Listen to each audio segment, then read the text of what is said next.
Welcome to The Explainer.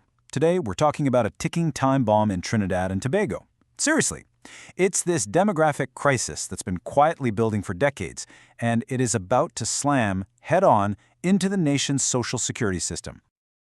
Okay, let's just jump right in with the single most important number here, 2033.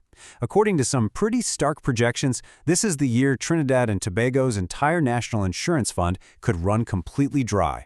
And I don't mean shrink or get into a bit of trouble. I mean gone, empty. So, you have to ask, right?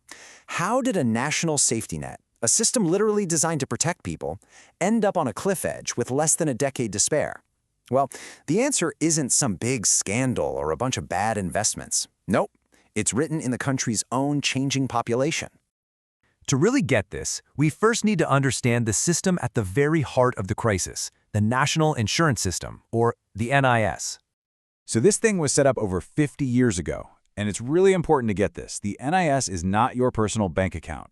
You don't just get out what you put in. It's all built on this idea of social solidarity. Basically, everybody's mandatory contributions get pooled together into one big pot to help out retirees, the disabled, and others who need it. It's a collective promise.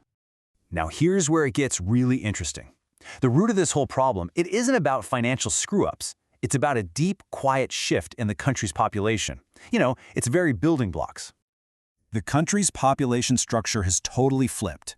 It used to be this classic pyramid shape. Lots and lots of young people at the bottom, supporting a smaller group of older folks at the top. But today, it's more like a beehive. The base of young people is getting narrower, and the top, the retirees, is getting wider and wider. And this number, wow. This number is the engine driving the entire crisis. The fertility rate has just collapsed to 0.9 children per woman. I mean, that is incredibly low. You need 2.1 just to keep the population stable. It's simple, really. Fewer babies today means way fewer workers paying into the system tomorrow. And because of that collapse in births, the median age has just skyrocketed. In 1990, it was 24. Today, it's projected to be nearly 39. That is a massive demographic shift in just one generation. The country has gone from young and growing to, well, middle-aged and basically stagnating. So you've got this demographic shift. How does that turn into a perfect storm? Well, it happens when these population changes smash right into the financial design of the NDIS. This right here is the crucial number, the contributor ratio. Back in 2010, you had more than 4 workers paying into the system for every 1 retiree taking money out. Made sense, right? But fast forward to 2060, and the projection is just 1.3 workers for every pensioner. The burden on each of those workers is becoming absolutely immense. And here's the kicker. Even that shrinking working age population is kind of an illusion. The country is dealing with a massive brain drain as its youngest, most skilled workers pack up and leave. So the system's economic engine is literally being hollowed out from the inside. The financial result is just staggering. Okay, let's follow the money for fiscal year 2024. The NEIS collected $4.75 billion in contributions. That's the cash coming in.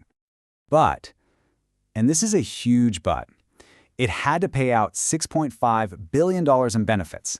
That's the money going out to support all those retirees and others who are counting on this system. You do the math. That leaves a massive hole, an operating deficit of $1.75 billion every single year. So to cover that gap, the system has to sell its core assets. It's basically eating its own savings just to stay afloat. Think of it like paying your mortgage by selling your furniture. You can only do that for so long. All right, so that brings us to the real fallout. Because this isn't just some abstract problem on a spreadsheet, right? This has a real and pretty painful price for ordinary people, both right now and in the very near future. To try and stop the bleeding, a couple of major and painful reforms are on the table. First, a 23% hike in NIS contributions is set for 2026. Ouch. And second, the retirement age is supposed to go up to 65. But, and you have to catch this part, that increase won't even start to be phased in until 2028, years from now. And even for the people who do manage to retire, that safety net is failing. The maximum pension you can get from the NIS is about 3,000 Trinidad and Tobago dollars a month. The problem? A basic, no-frills private nursing home starts at $4,000 a month. The math just doesn't work. It's creating impossible choices for families. So you can see how all of this leads to a national crossroads, a point where Honestly, the only options left on the table are the hard ones. The time for easy answers is long gone. So what's the game plan? Well, it's not simple.